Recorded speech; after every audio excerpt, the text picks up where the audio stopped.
Marhaba, and welcome to the Matrix Green Pill, where real people connect.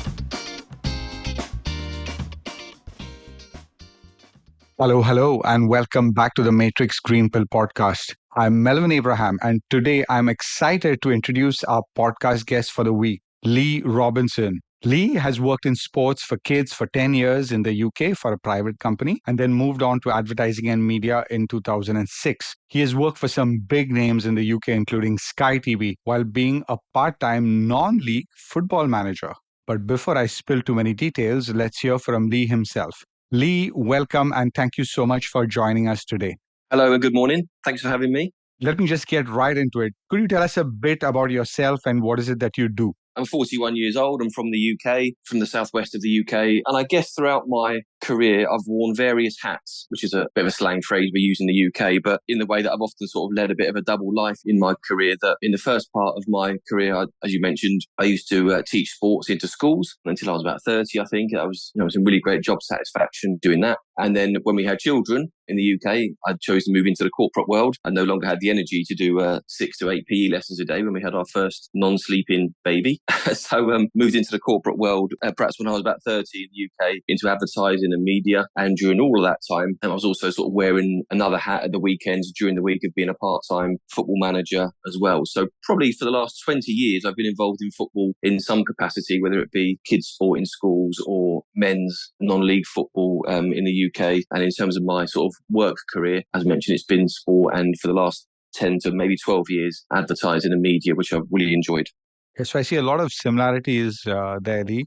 But I'm going to pick the hat that I'm most passionate about what is it that you do, which is sports and sports for kids in particular. So what sort of skills and training did you focus on during your tenure in the UK? Well, of course, in the UK, working for a private sports company called Premier Sport, we, of course, had to have our football qualifications and all sorts of first aid, child protection qualifications in order to meet the standards to go and work within schools. A lot of those coaching qualifications in the UK, especially the early ones, are only really aimed at coaching children. They don't really relate to coaching adults, but of course they have to be done to meet the qualification criteria. In the UK, of course, we regularly had to keep our coaching qualifications up to date. And of course, as mentioned, our first aid and child protection stuff, which is very, very important. But I think, to be honest, in the UK, I was much more someone who was more interested in sort of building my experiences through learning and working rather than professional qualifications and training. I always feel that I was the sort of person that learned better through experiencing something and working out what was good and what wasn't so good, rather than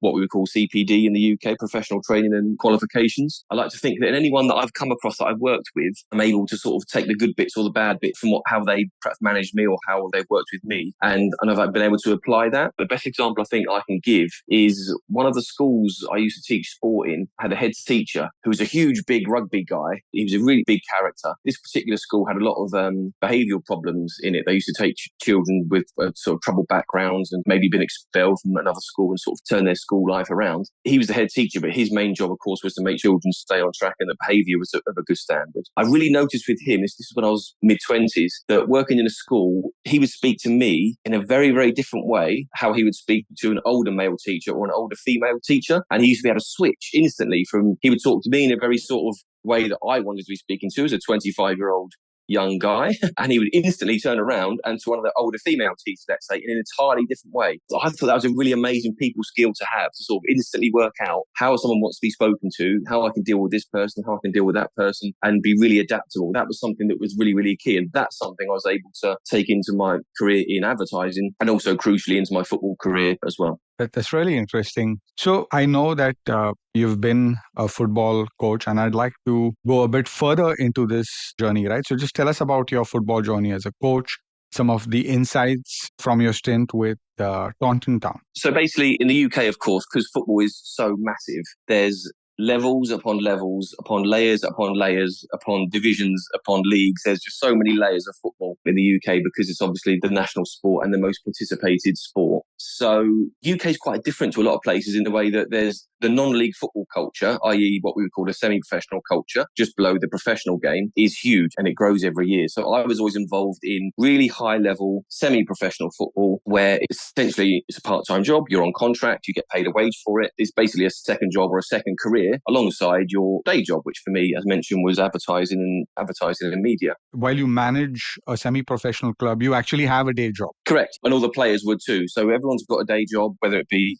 for me in the corporate world, or for a lot of the players were kind of sports teachers or working in the tradesmen, stuff like that. And that's obviously your full-time job. But then you've got this other football life that you lead, which is kind of Tuesday night, Thursday night, Saturday, which is your second career. And it's a huge, huge culture of it in the UK. And it doesn't happen everywhere in the world. So as many layers as there is in the UK. So it's basically, as mentioned, it's your sort of second life alongside your career. And in the UK, I spent 10, 12 years doing that, and it was an amazing experience. And you have to obviously ride the highs and lows in football like anything. But essentially, everything you see on the TV of football managers in the Premier League and what have you, we're doing exactly the same thing, but just kind of part-time. I remember back in the day I started in, I think it was 2007, club called Wellington, which is in Somerset in the UK. As I mentioned, I'm from the southwest of the UK. And I had a fantastic 2 years. Then I was 26, or the youngest manager in the league then. In that particular league, I was the youngest manager then at 26. And that was quite uncommon. Whereas now, there's plenty of 26, 25-year-old managers. It seems to be something that people want to get into earlier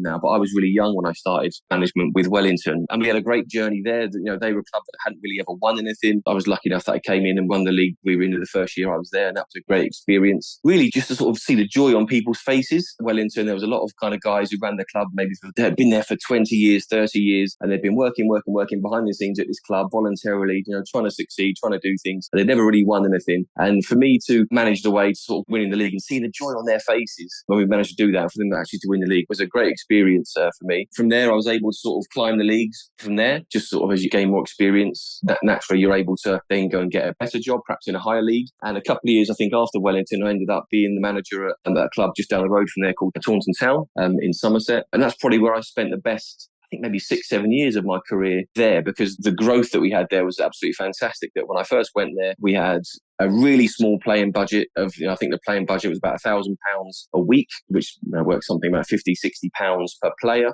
a week, which was really, really tight then, really, really tight. And crowds of about 200. I think about 200 people used to come and watch. And by the time I left Taunton, about 6-7 years later, we were up to about 700-800 people coming to watch games. And the budget had gone to about £3,000 a week, just purely because we'd won a lot of games, achieved a lot of things, got some extra revenue from being in the FA Cup, which I'll perhaps allude to in a bit as well. And we'd really grown. As mentioned, as a club, the revenue had gone through the roof.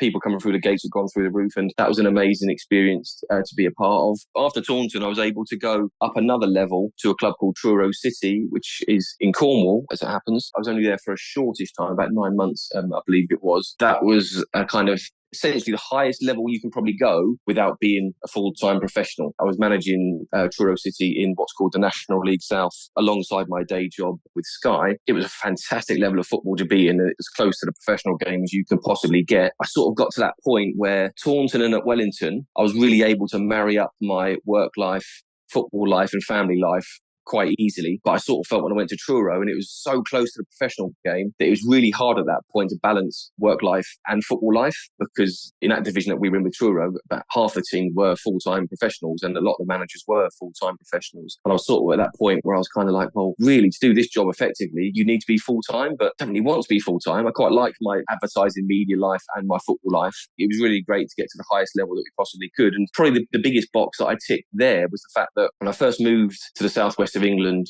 I think when I was about 25, maybe a little bit younger, a couple of times on a Saturday, I'd go and watch the local professional team, which is Torquay United in the southwest of the UK. They would sort of get crowds of, depending on what league they're in, 3,000, 5,000, and I'll just sit and watch. I had no idea that maybe a decade later, I'll be managing against them. Such a strange experience that, and just shows the sort of journey that I went on, that sort of one day I'm just sitting watching them as a 25-year-old lad, and then 10 years later, I'd got involved in football, climbed the ladder, climbed the leagues, and on Boxing Day and New Year's Day, I was managing against Torquay United in front of 4,000 or 5,000 people, which was a great experience in itself, and just shows how far I went, I guess, in football in a shortish time. If I'm not mistaken, Taunton Town, they reached the first round of the FA Cup. That was only the second time in their history that that's happened. It was 2018. 2018-19 season, at that point, we got to the FA Cup first round proper. How it works in the UK is that basically 4 qualifying rounds, which get you to the first round proper. So there's 4 FA Cup qualifying rounds, which all the non-league semi-professional teams play in to get to the Holy Grail, which is the first round proper, which is when all the professional teams come in. It's really, really rare for a team in league that we were in to get that far. We went on this amazing journey, to be honest, with the team that in this first part of the season, we didn't have great hopes for. We just sort of thought we were a team in transition, a team that we were developing, but we got some quite nice draws, quite a lot of home draws, and we sort of just kept chalking off these wins and winning games, and it almost seemed like something special was happening and something special was building. More fans were coming in to watch because, of course, in the UK, the FA Cup creates an awful lot of excitement. Things just kept building and building and building, and we ended up getting to the 4th qualifying round, which was against a team called Hemel Hempstead, which is near London, just sort of north of London. They were 2 leagues above us. And I remember we drew the first game at home on the Saturday. It was 0-0, so I had to go to a replay, which was back up at Hemel Hempstead on the Tuesday night. And I think a lot of people were sort of thinking, that might be our chance gone. Perhaps our best chance to win was at home on the Saturday. And we went up to Hemel Hempstead on the Tuesday night, just kind of as a little bit of a shock to nothing, almost a little bit of, we've had a great journey. If we win, fantastic. If we don't, we've had a great time. And of course, even to get to the 4th qualifying round, the club has already earned a substantial amount of money because the prize money in the FA Cup is quite lucrative. We'd already had a great time, but had some great crowds and the town was buzzing. There was much more interest in the football club than there'd ever been because it's the FA Cup that creates that excitement and everyone in England knows the FA Cup. And we got to this game at Hemel Hempstead and I remember we went 1-0 up quite early, so winning 1-0, we scored a penalty. From then on, they absolutely hammered us, as in they were creating chance after chance after chance. They just kept missing and missing and missing. And we just kind of thought there was a point about minute 30 to minute 70 where we're thinking, they're going to score in a minute. They're going to have to score. They're creating so many chances. They're hitting the bar and hitting it over and stuffing it wide and keeping making a save. And with 15 minutes to go, everyone on the bench with me, a sort of management team and the subs, was really, really nervous. But I found myself really calm because I just kind of thought, this is written. This is going to happen. This is written in the stars. They just keep missing and missing and missing. And we went on to win 1-0. The celebrations were absolutely amazing. From that point, that was probably the best maybe 3 weeks of everyone that was involved in the club at that time, the team and the management staff. The following 3 weeks was just unbelievable because the sort of TV coverage that we had and the radio coverage and everyone was interested in it. Like I said, the town was absolutely buzzing. I remember I've got a picture on my phone of Sky Sports News in the UK, which is a big sports reporting channel, and there's Pep Guardiola on the screen talking about Manchester City, and there's a banner beneath him, which is sort of the news that sort of flashes, a bit like you get on Sky News, the banners that are going along the bottom updating people with the news. And it said, Taunton Town through to FA Cup first round, thanks to a penalty from Jordan Rodgers. And I was like, wow, that's amazing that I've created this, that my team's name is on the same screen as Pep Guardiola talk. I've saved that picture on my phone. That was that was fantastic. The next sort of 3 weeks leading up to the first FA Cup game, which was against a team called Barrow, which is right in the north of the UK. The excitement was just unbelievable.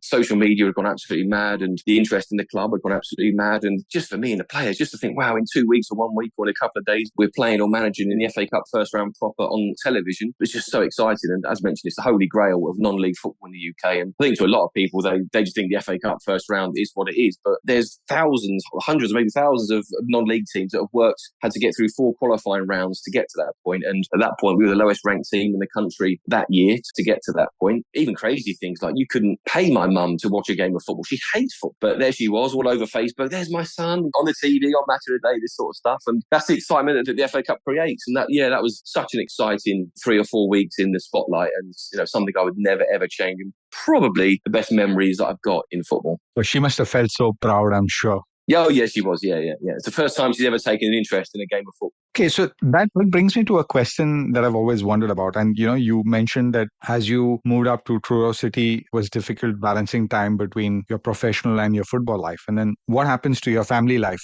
Is a real balance. I was quite lucky that the way that it worked for me, because my job with Sky was remote based, I was working at home, this is even before COVID, I was working at home quite a lot of the time. So that kind of made sort of family life a little bit easier, that, for my wife and my 2 children, I was around quite a lot in the week, which meant that on a Saturday, if I had to go to London for a game of football and, I'd be out from, if that was the case, I'd sort of be out from 7 a.m. until 10 p.m. So literally the whole of Saturday. It didn't really matter so much because I was around in the week. So finding that balance was really, really key. And I was fortunate that my Sky job was mostly home-based, which allowed me to do that. But also, as my wife understands, I'm not just running around the country doing football for fun. It was a paid, contracted job, an actual career alongside your actual day job. So it wasn't just sort of traveling around the country for fun. It was also, there was a good part-time income from it as well. And she understood that I was on a bit of a journey as well, because because, for my wife and my kids, they were part of it as well. When we got to the FA Cup first round, I've got some real nice photos of me with the kids on the pitch and, big crowd in the background and stuff. So they were really part of it as well. It's something that we lived together. Obviously, from all that you're saying, balance and prioritizing is a quality, that a semi-professional coach needs to have. What are the other qualities that a coach needs to be successful? I think more and more nowadays, it's about communication. I was involved in football kind of the right time for me. And I think I got out at the right time for me because kind of how players are now is so different. Sort of how you need to deal with them and how you need to manage them is so different. So I was quite lucky that in my last few years of football, a lot of the lads that I managed were kind of maybe 28, 30, 32 years of age. And they were kind of hardened footballers that had sort of been there and seen it and done it. Many of whom have played professional or have been involved at a professional club at some point before becoming semi-professional. And you could be really honest with them. But as a manager, if you wanted to praise them, you would praise them. If you wanted to criticize them, you would criticize them. And their attitude would be, right, I'll show you and I'll go and improve. And, I'll show you what I can do. And they would go and do it. They were really, really honest. Whereas I think that's changing a little bit now. The sort of dynamics of the dressing room and the changing room now are very, very different because the younger players now, sort of 20, maybe 25 and below, 18 to 23, you kind of have to deal with them very, very differently because how society has changed. You need to be a bit more softly with them. And that sort of aggressive approach doesn't really work with people just because they can't communicate with them, like sort of almost like praise and be positive with them all the time. So it's essentially in terms of football management now, you need to be really, really careful with in terms of sort of how you communicate with people and just understand that nowadays, especially in the UK more than ever, the real sort of aggressive in your face football managers have kind of gone out the game a little bit. And nowadays it's more about sort of coaching managers than it is football managers. So I think it's certainly the ability, I would say in terms of management in the UK, the ability to adapt is the key thing. The managers and the friends that I've got in the game, I always try and say something that I became quite good at in my early days. I wasn't very good at this, but what you can't do as a manager is live in the moment in terms of if you won, everything's fantastic. And if we've lost, everything's doom and gloom. You can't live like that. In my first few years, I did because I was immature. When I matured a little bit, I sort of realised that you can't be like that because sometimes the game just goes against you. Sometimes as a manager, you've done everything you can do. You've picked the right team, picked the right tactics, done an amazing team talk, but your team loses. And at that point, you can't, as a manager, beat yourself up. When you've won, things aren't always fantastic. When you've lost, things aren't always terrible because you might have played really well or there might be some positives you can take from that, or if the team's really, really developing or we're really, really unlucky. Football nowadays is increasingly living in the moment. But I think as a manager, you've got to try and come away from that a bit and realise kind of what's the bigger picture. We might have lost today or we might have won today, but is the team going in the right direction? What's the overall picture? And try not to get too lost in that game that day and try and always sort of look ahead to the bigger picture. That's something that I always try and mention to the people that I'm still in touch with in football. That's very well put, Lee. I think you put that very well. So if I'm just summing it up over here, balance or prioritization, communication, timing, luck, and adaptability. 5 qualities that a coach needs to have. And what about the players? What qualities do you look for in a players? Because you did mention taking feedback being one of them. What would some of the others be? I think on the pitch, the game, especially at the level we were at in non-league level, is increasingly more dynamic. Every single year, managers are after players that can cover the ground. Because every year, and I noticed it in my 12 years, the game got faster, players were stronger, fitter, more athletic, quicker. So every single year, managers are really after players that completely cover the ground. Even at our level, everyone's wearing the sort of the GPS vests now, which track how far players are running, and everyone's really looking into that sort of data. So dynamism is really, really key. And of course, as a manager, you've got to make sure that you've got the players to fit the system or tactics that you want to play, whatever that might be. There's no point having square pegs in round holes, as we would say. It's all about having, round pegs in round holes. But I think increasingly in non-league football, it's the dressing room that's the key. You need to have good characters and a real good blend of personalities in the dressing room because, as I'm sure a lot of non-league managers and full-time managers, I'm sure would agree that if it's not right in the dressing room, it will never be right on the pitch. The two things really do, and people that are not involved in football don't always understand this, but the chemistry in the dressing room and sort of how the players get on and do they gel with each other is so important to how the team then goes out and performs on the pitch. So you really need, as a manager, to make sure that you've got the right characters in the dressing room and the right blend of characters to make sure that you need some that are quite fiery, some that are quite calm, some that make everyone laugh, some that are quite good at sort of calming the place down, to make sure you've got the harmony right in the dressing room and the chemistry between the players right on a sort of personal level is really, really important. And many, many times in my career, we've been offered a player and we thought, yeah, do you know what? He's a really good player. But as a personality, does he fit? Will he fit into our dressing room? And we've gone, do you know what? No, we love him as a player, but he's not quite right for us. And always, as I'm sure any manager will say, the best times that we've had in football is when you've got a group of lads in your changing room that you can say whatever you want to them and you get on well with them as a person. They respect you as a manager. They respect you've got a job to do as a manager, and it can't always keep people happy. Those are the best times when you've got a good team and you're working with good people as a manager. Those are really, really good times. So it's not too different from how you would manage things at the workplace. You need the same sort of harmony and characters, people with different personalities. But at the end of the day, you're looking for a good cultural fit as opposed to just pure talent. Yeah, exactly right. As mentioned before, Melvin, quite a lot of the experiences I've had in my corporate life, I've used to great effect in my football career and vice versa. So managing a group of people in a football changing room, I've taken some of those skills into the workplace and been quite successful at that. So, but a lot of people think that the two things have no resemblance whatsoever. But quite simply, being a football manager, you're just really managing a workforce. It's just that their job is to go out and play the ball in the goal. Whereas in the corporate world, their job is to put adverts on the TV or run marketing campaigns with people. But essentially how you sort of communicate with people and how you get them to do the job and understand what you want from them as a manager. The two things are very, very similar. It's just that the end goal is different in terms of football and the corporate life. But yeah, I've been able to sort of make the two things marry up quite well, fortunately. I'm going to touch upon that very shortly. But before that, one final question about football and, your stint. You were recently in India at a football academy in Kerala. I'd like to know more about why you went there and what is it that you did there? It was a phenomenal experience. So it started actually during COVID in the UK and across the world. That I was sort of part of a football coaches union, if you like, in the UK. And I remember during COVID, during lockdown, someone had post on the message board just saying, hello, I'm from India. I'm in Kerala in India and I've got a football academy over here. We're also in lockdown. The kids haven't got any access to do any coaching or any sort of sessions. They can't go out. There's no schools or anything happening. Is there anyone anywhere in the world that would do some online sessions for us purely voluntarily? And I thought, do you know what an amazing thing to do. So I got in touch with the guy and said, you know what, I'd love to do that. So for quite a long time, I can't remember how long, it must have been about 6 months, every Sunday morning in my garden in the UK, I would get on Zoom and I would do an online football coaching session for these children in Kerala. And I cannot describe to you how amazing it was for me, having sort of lived in that world of UK non-league football where it's high pressure and you have to win and you have to sort of ride the waves of praise and savage criticism. The satisfaction of being in my garden on my sort of laptop screen, of doing some football coaching drills and seeing children in Kerala in their bedrooms or in the lounge or in their garden or wherever it might be, repeating what I had done and communicating with me and learning was just fantastic. It was the most amazing sort of satisfaction. After every hour on a Sunday morning, I would just turn the Zoom off and go, that was amazing to be able to do that. It was such good fun. And of course, as the weeks went by, you build a real sort of rapport or relationship with these children as well. So it's really, really good. And of course, my friend who runs the academy in Kerala, he kind of said to me that, when COVID's over, you got to come out here and do it for real, or sort of get involved and come and see the coaching for real. So that's exactly what I did. I flew out in April. I think it was Good Friday. I flew out this year to sort of be with him and to visit children that I'd coached on Zoom and to travel around Kerala to the academies that he works in. And it was just fantastic. It was totally different experience to football in the UK, of course. And for me, as a big cricket fan as well, I was under the assumption that all of India just loved cricket. But I went to Kerala and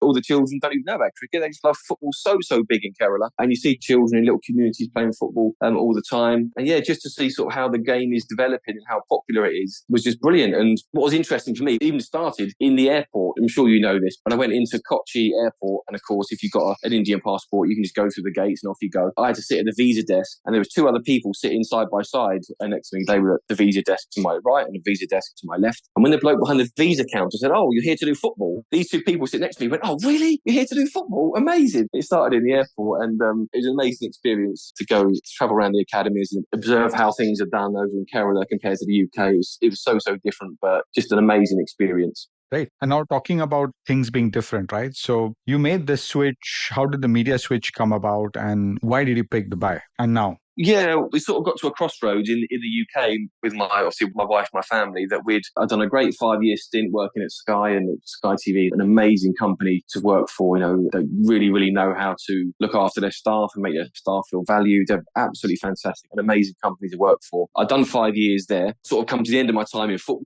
I thought, do you know what? I'm not sure I've got any more non-league football management in me because I've done it for sort of 10, 12 years and it's quite intense. And of course, during that time, I'd spent a lot of weekends away. And me and the wife wife really kind of had a bit of an itch to scratch that we really wanted to live abroad and work abroad at some point. So we kind of tried to look at it quite logically and thought, right, well, we need to go somewhere that is predominantly English speaking, that's got really good weather and where we can get a job. And obviously Dubai ticked all those boxes. I had an approach online whilst I was working for Sky from ITP Media here in Dubai to come over and work on their technology brands, which is ITP.net. And anyone in Dubai that would know, ITP have got multiple B2C and B2B titles that they run. I came over to work purely on the ITP.net technology brand. Yeah, we just kind of thought, the kids are at that age where it'd be good for them to experience something new. During COVID, of course, we spent a lot of time sitting around in lockdowns and stuff. And we just kind of thought, well, whilst this opportunity's here, life's too short, let's go and do it. Obviously, the job was already here for me. We were confident that my wife could get a job when she came over, which she now has. And there'd be some really good schooling for my kids. My son's really, really sporty, absolutely loves his sport. We knew in Dubai that he'd be able to carry on his football and his cricket that he loves so much as well. So we just thought, it was the right time to make that move. That's great to know, Leigh. As much as I'd like to delve a little deeper into this, we're almost running out of time. So we're going to straight away head into the segment of the show where we will ask you a couple of rapid fire questions. It's like our version of a game show. Are you ready? Okay, yeah. Messi or Ronaldo, the greatest of all times? Who would your pick be? Messi. Summer in the UK or winter in the UAE? Summer in the UK. What's your favorite hangout in the UAE? To experience loads of them, but I would say either Aquaventure or Wild Wadi. We love a water park. Okay, and what's the one quote that always inspires you? That's a tough one. I would probably say winners never quit and quitters never win. Amazing. And now, before we wrap up, Leigh, we would like to ask you about your green pill moment. So could you quickly share with us an inspiring or life-changing experience or a turning point for your life or your career that you have gone through that becomes your green pill moment? If I can come back to a real poignant moment for me, is kind of more football related rather than media career related. That when I went to Kerala in April, one of the things I said to my friend that I was out there meeting, who's got the academies, is that before I left, I said, I've got about 8 to 10 football kits from my son, which he's too big for now. He's grown out of them. I said, so I've got maybe 8 to 10 football kits, kids football kits. I said, I'm going to bring these kits over. I said, and at some point, please can we go to, use the best phrase, but but I really want to sort of take these kits to a poorer community. I really want to donate these kits to some kids in a community that love football. And he said, yeah, great. He said, we'll absolutely find a time to do that. And we were driving around on one of our touristy days, right up in the hills of Munnar, into the mountains. And on our way down, when we finished there, I had the football kits just in the car. I didn't really think about it. And he spotted, as we were heading down the mountain, sort of wiggling around the roads, a group of kids playing football down in the community in a sort of valley. So he drove down there, completely unexpected. He got out and, of course, spoke Malayalam to them and made him understand exactly sort of why I was there. Got out of the car and had a little kick about with these kids, played some football, and they had some sort of trees for goals and stuff. And they clearly loved their football. And I sort of got the bag of football kits out and donated these kits to them. And my friend that I was there to be with, he started dishing the kits out to these kids. And one of them was this was a couple of years ago, of course, but one of them was a Juventus Cristiano Ronaldo kit that my boy had. This little boy from Kerala, like I said, he was in this sort of poor community in the mountains, got this Ronaldo kit, put it on, and then the smile on his face. And then he ran away and did the Ronaldo celebration, the Sue celebration thing that Ronaldo does. And that to me, I was on the brink anyway, but that to me, that made the emotion just flood out of me. And for the next 10 minutes, I was an absolute mess, emotional mess. I was just so happy and just the tears were flooding out of me, should I say. And I still say to my boy now that, do you realise somewhere in Kerala, up a mountain, there's a load of kids running around wearing your football kits? That to me was just a great experience. And it was so emotional, so rewarding, and also just goes to show, that football was such a far-reaching game, and it's loved all over the world. And that was just a fantastically inspiring moment that I really, really enjoyed. How inspiring and how nice of you and the family to do that. Yeah, no, it's fantastic. If you enjoy our conversations, please like and subscribe. See you next Wednesday.